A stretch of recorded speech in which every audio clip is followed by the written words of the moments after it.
بسم الله الرحمن الرحيم والفجر وليال عشر والشفع والوتر والليل إذا يسر هل في ذلك قسم لذي حجر ألم تر كيف فعل ربك بعاد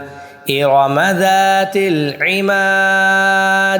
التي لم يخلق مثلها في البلاد وثمود الذين جابوا الصخر بالواد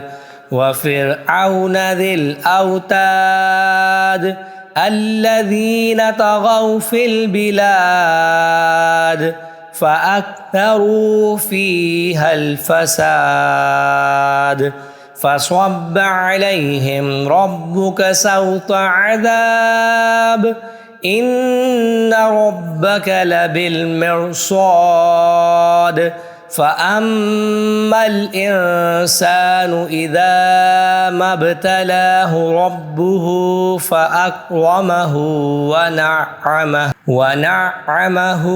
فيقول ربي أكرمن وأما إذا ما ابتلاه فقدر عليه رزقه فيقول ربي أهانن كلا بل لا تكرمون اليتيم ولا تحاضون على طعام المسكين وتأكلون التراث أكلا لما وتحبون المال حبا جما كلا إذا دكت الأرض دكا دكا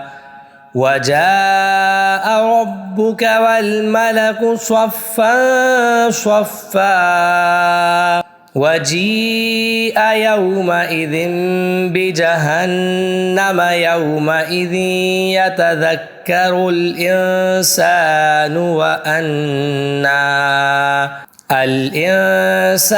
وأنى له الذكرى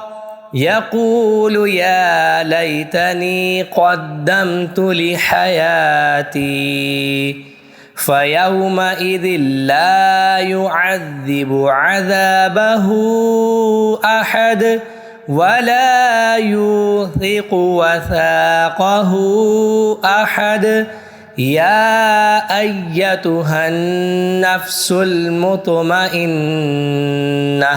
ارجعي إلى ربك راضية مرضية فادخلي في عبادي وادخلي جنتي.